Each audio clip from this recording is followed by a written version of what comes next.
నేత పవన్ కళ్యాణ్ ఫ్యాన్స్ వైసీపీకి వ్యతిరేకంగా మారడంతో విశాఖలో ఫ్యాన్ పార్టీ అభ్యర్థుల వెన్నులో వణుకు పుడుతోంది. ముఖ్యంగా గాజువాక భీమిలి నుంచి బరిలోకి దిగుతున్న గుడివాడ అమర్నాథ్, అవంతి శ్రీనివాస్ను చిత్తుగా ఓడించేందుకు వ్యూహరచన చేస్తున్నారనే టాక్ నడుస్తోంది. ఈ ఇద్దరు నేతలపై పవన్ కళ్యాణ్ అభిమానుల ఆగ్రహానికి కారణమేంటి? గతంలో జనసేనానిపై చేసిన అనుచిత వ్యాఖ్యలే ఇప్పుడు వారికి ఇబ్బందిగా మారుతున్నాయా? త్వరలోనే మెగా హీరోల అభిమాన సంఘాలు సమావేశమై వైసీపీకి వ్యతిరేకంగా కార్యాచరణ ప్రకటించనున్నాయా? Watch this interesting story.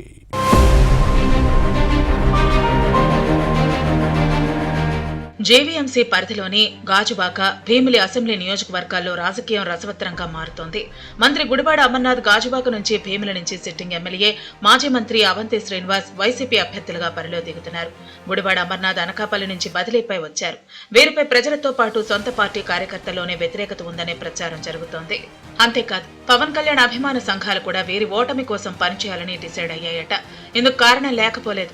ఈ ఇద్దరు నేతలు గతంలో జనసేనాని టార్గెట్ చేశారు. అవంతి మంత్రిగా పనిచేసినప్పుడు తన పర్యాటక శాఖ గురించి పట్టించుకోలేదనే విమర్శలు ఉన్నాయి.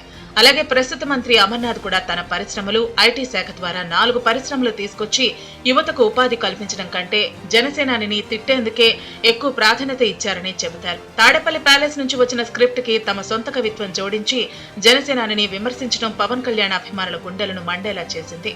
ఈ ఇద్దరు సీఎం జగన్ భజన చేయటం మినహా ఏమీ చేయలేదనే తీవ్ర విమర్శలు ఉన్నాయి.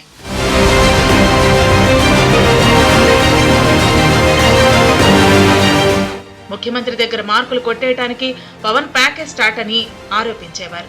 దమ్ముంటే జనసేన 175 స్థానాల్లో పోటీ చేయాలని సవాల్ విసిరి రెచ్చగొట్టే వ్యాఖ్యలు చేసేవారు. 2019లో పోటీ చేసిన 2 స్థానాలు గాజువాక, భీమవరంలో ఓడిపోయారని పదే ప్రస్తావించేవారు. 3 రాజధానులతో పాటు పవన్ 3 పెళ్లిళ్ల అంశంపై విమర్శలు చేసేవారు. వీటన్నిటినీ గుర్తుపెట్టుకున్న పవన్ ఫ్యాన్ ఈ ఎన్నికల్లో తమ ప్రతాపం చూపాలని భావిస్తున్నారు. మంత్రి గుడివాడ అమర్నాథ్, మాజీ మంత్రి అవంతి శ్రీనివాస్ కు తమ తడాకా చూపిస్తామని వార్నింగ్ ఇవ్వటం చర్చనీయాంశంగా మారింది.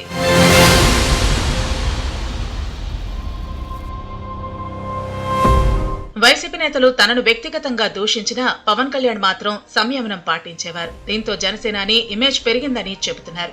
ఎవరిని పర్సనల్ గా టార్గెట్ చేయకుండా విధానపరమైన అంశాలపై ప్రశ్నించడంతో ఈ ఇద్దరు వైసీపీ నేతలు సమాధానం చెప్పలేక ఉక్కిరిబిక్కిరయ్యేవారు. పొంతనలేని విషయాలను ప్రస్తావించినా అభాసుపాలైన సందర్భాలు ఉన్నాయి. దీంతో ఇటు ప్రజలతో పాటు ఇటు సొంత కాపు సామాజిక వర్గంలో చులకనయ్యారనే వాదనలు ఉన్నాయి. గుడివాడ అమర్నాథ్ అయితే పవన్ తో పాటు జనసేన నేతలను వదిలిపెట్టలేదు. దీంతో ఇప్పుడు పవన్ అభిమానులు వారు చేసిన విమర్శలు, ఆరోపణలు, అనుచిత వ్యాఖ్యలు గుర్తుపెట్టుకున్నారట. గుడివాడ అమర్నాథ్ గతంలో పవన్ కళ్యాణ్ తో ఓ ఫోటో తీసుకున్నారు. దానిపై కూడా తనదైన శైలిలో రాజకీయం చేయటం ఫ్యాన్స్ ఫైర్ అయ్యారు. ఓసారి మీడియా మీట్ లో ఆ ఫోటోను ప్రదర్శించి పవన్ కళ్యాణ్ తనతో ఫోటో తీయించుకున్నారని గుడివాడ హేళన చేయటం విమర్శలకు తావిచ్చింది. ఎవరి పక్కన నిలబడ్డారు, ఎవరు చేతులు కట్టుకున్నారో ఈ ఫోటో చూస్తే మీకే అర్థమవుతుందని ఈ మంత్రి అప్పట్లో వ్యాఖ్యానించడం రాజకీయ దుమారానికి దారితీసింది. ఆ తర్వాత దీనిపై పవన్ కళ్యాణ్ తో పాటు నాగబాబు కూడా వేరువేరుగా స్పందించి అంతే ఘాటుగా సమాధానం చెప్పడంతో అమర్నాథ్ ఆత్మరక్షణలో పడక తప్పలేదు. ఆ తర్వాత మెగా అభిమానులు కొంతవరకు శాంతించారు.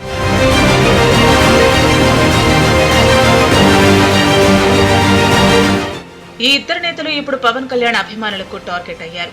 ఎన్నికల్లో బుద్ధి చెప్పేందుకు సిద్ధమవుతున్నారు. సమయం సందర్భం లేకుండా ఇష్టారాజ్యంగా తిట్టిన అవంతి శ్రీనివాస్ గుడివాడ అమర్నాథ్ పై ఆగ్రహంతో రగిలిపోతున్నారు. ఇటీవలే పవన్ ఫ్యాన్స్ అసోసియేషన్ నేతలు విశాఖలో సమావేశం నిర్వహించి ఎన్నికల్లో ఈ ఇద్దరిని చిత్తుగా ఓడించడానికి వ్యూహరచన కూడా చేశారట. అలాగే తమతో పాటు మిగిలిన మెగా అభిమాన సంఘాలతో కూడా త్వరలోనే భేటీ ఏర్పాటు చేయాలని నిర్ణయించినట్టు సమాచారం. చిరంజీవి, పవన్, నాగబాబు, రామ్ చరణ్ ఇలా మెగా ఫ్యాన్స్ తో సమావేశం నిర్వహించి పక్కా యాక్షన్ ప్లాన్ రూపొందించాలని డిసైడ్ అయ్యారట. మెగా ఫ్యామిలీ హీరోల అభిమానుల్లో ఎక్కువ మంది యువతే. అందుకే వారితో కలిసి ఐక్య కార్యాచరణ ప్రకటించాలనే ఆలోచనకు వచ్చారు. దీన్ని పక్కాగా అమలు చేసి గాజువాకలో గుడివాడ అమర్నాథ్ ను, భీమిలిలో అవంతి శ్రీనివాస్ ను చిత్తుగా ఓడించేలా వ్యూహరచన చేస్తున్నారనే టాక్ నడుస్తోంది. అంతేకాదు, కొత్త ఓటర్లలో ఎక్కువ మంది ఈ ఫ్యామిలీ హీరోలను అభిమానిస్తూ ఉంటారు. వారిని కూడా కలుపుకుని ఈ ఇద్దరు వైసీపీ అభ్యర్థులకు చెక్ పెట్టాలనే ప్లాన్ లో ఉన్నారు. గుడివాడ అమర్నాథ్, అవంతి శ్రీనివాస్ ను ఓడించి పవన్ కు గిఫ్ట్, వీరికి రిటర్న్ గిఫ్ట్ ఇచ్చేందుకు రెడీ అవుతున్నారు. మెగా అభిమానుల యాక్షన్ ప్లాన్ ఎలా ఉంటుందో చూడాలి మరి.